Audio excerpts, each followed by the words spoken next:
ESPN.com decides to come out with a story on the day that Magic and the crew are going to be here.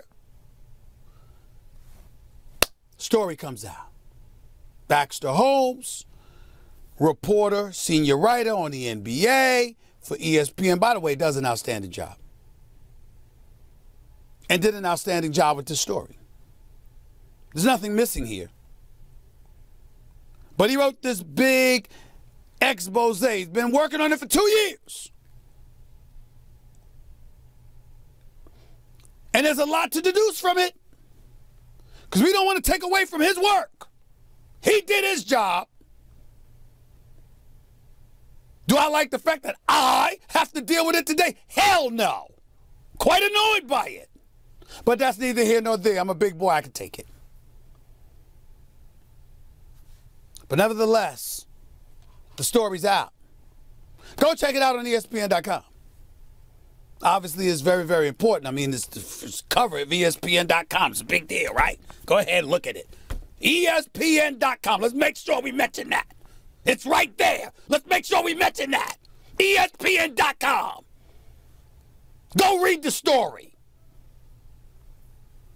Here's an excerpt from it, from Baxter Holmes, talking about two of the biggest factors that have affected the Lakers culture since Magic Johnson and Rob Pelinka took over in 2017. Listen to this.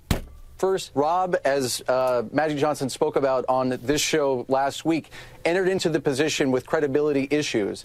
And according to people I've spoken to the organization, that only became more amplified during his time there.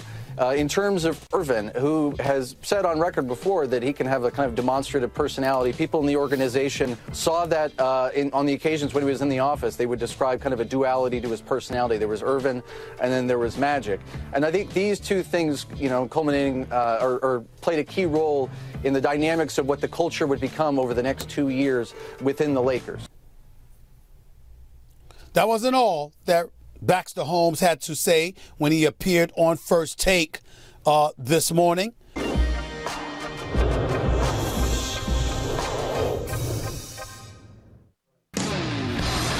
The Stephen A. Smith Show on ESPN Radio is presented by Progressive Insurance. Guests on the Stephen A. Smith Show appear via the Shell Pennzoil Performance Line. And you can always get in touch with the show through the 1-800-Flowers Twitter feed.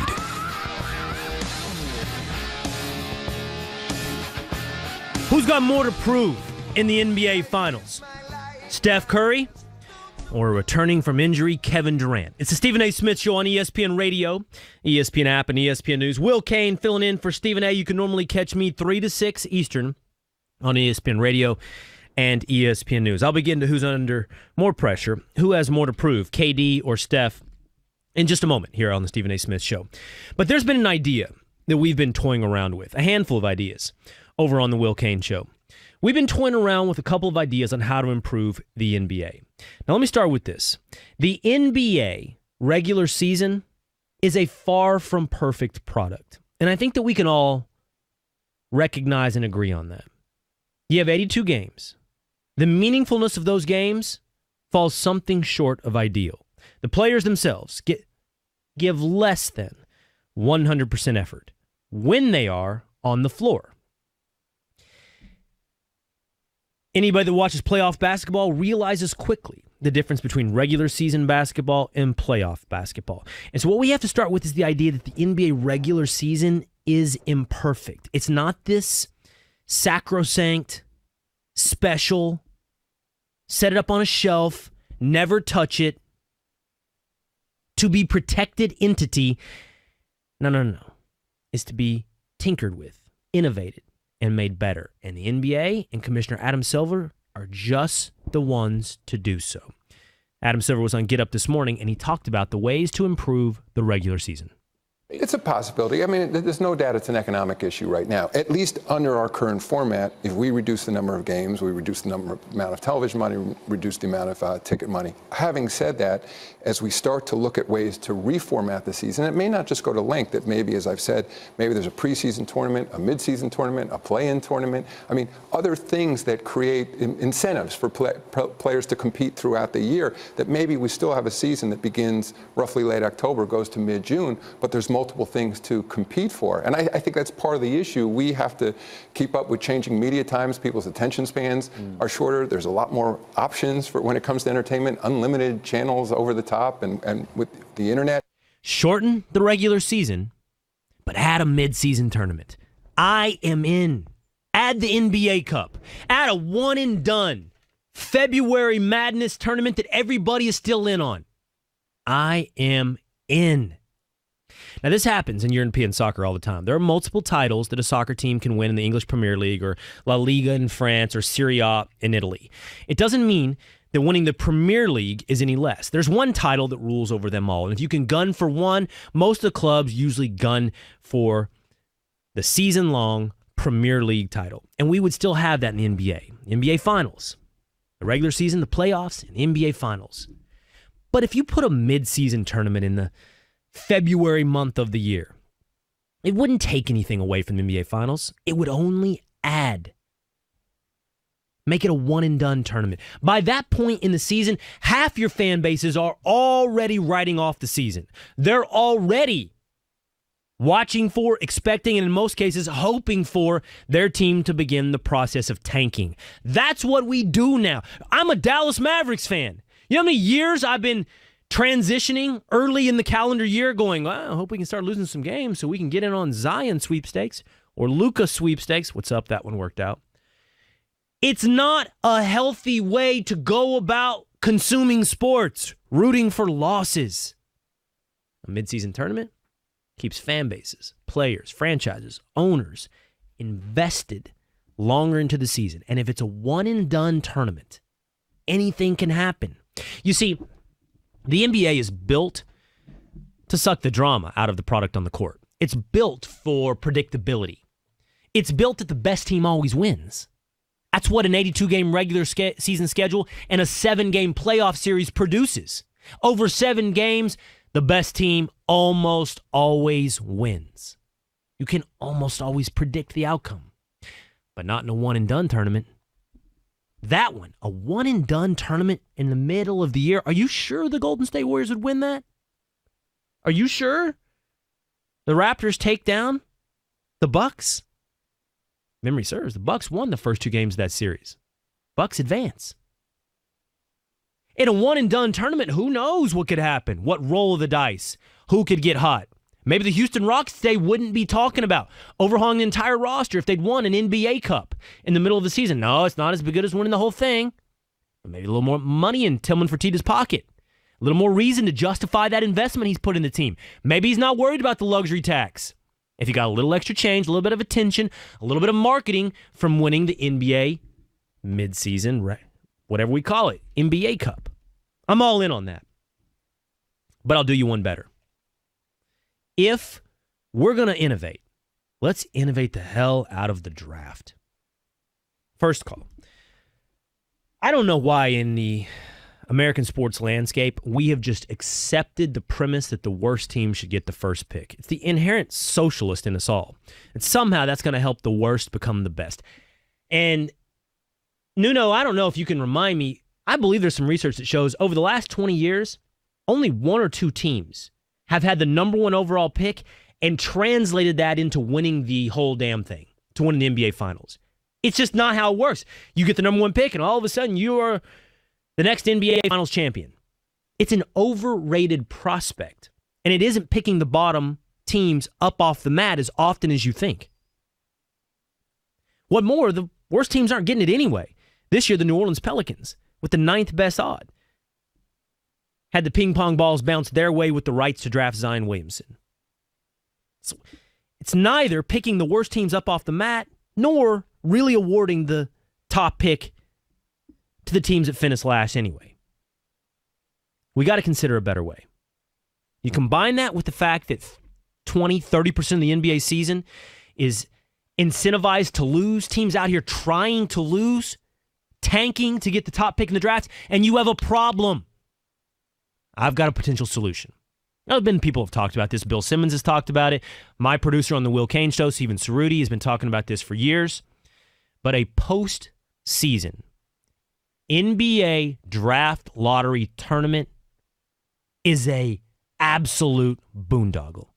the 14 teams that do not make the NBA playoffs move into a one-and-done tournament with the rights to select the number 1 overall pick.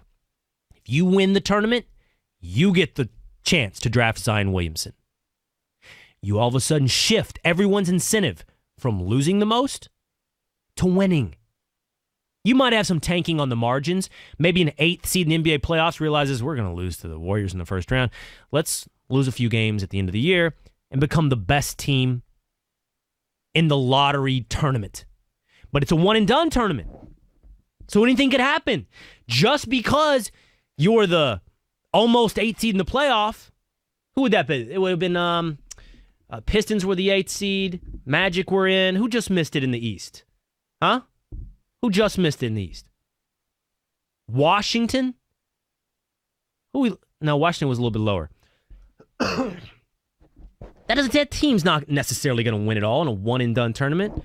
Here, do I have to do my own research, Nuno? What's going on over at the Stephen A. Smith Show? Standings, NBA. Look at Kat. She just gets mad at me when I get mad at Nuno. This is welcome to our relationship. The Hornets. The Charlotte Hornets. Think they're just going to for sure win the tournament? Or in the West, the Sacramento Kings? Or the Lakers? Okay, we say, what if LeBron comes back and comes in and makes sure they win the tournament? Okay, I'm going to put a minutes floor. In order to play in the postseason tournament, you got to have played X amount of minutes in April. You got to have played X amount of minutes to be eligible for the tournament. So no holding LeBron out for 2 months and then dropping him into the tournament to make sure you get the rights to pick Zion. This tournament would be the most entertaining thing in basketball. I'm going to tell you right now, I think the ratings for this would beat that of the NBA Finals. I think the ratings would be higher. Everybody in a playoff. A playoff to actually get better. Reward those teams that have tried. See, here's Nuno on his crack research. Since 1985, only 6 teams with the highest odds of landing the top pick got it. That's since the lotto was instituted. And what I'm telling you on top of that is the teams that got it actually turned that into an NBA Finals. Not as many as you think. This idea, these 2 tournaments, that's a way to save the NBA regular season and the NBA draft and make the product more interesting and send the ratings through the roof. That's the dirty little secret right now. NBA's ratings, not so great. Down something like 25% this year. Take these ideas and take them to the bank. Josh from Virginia. What's up, Josh? You're on the Stephen A. Smith Show with Will Kane. You there, Josh? Hey, man, Josh. Hey, what's going on, Will? Hey, man, you're on the Stephen A. Smith Show. What's up? Hey, so about this tournament, from a viewer standpoint, I think the tournament would be genius. But from a player standpoint, you're looking at players like Anthony Davis who have said that they want out of New Orleans. I don't see him saying, hey, yeah, I'll play in this tournament to help y'all get better players.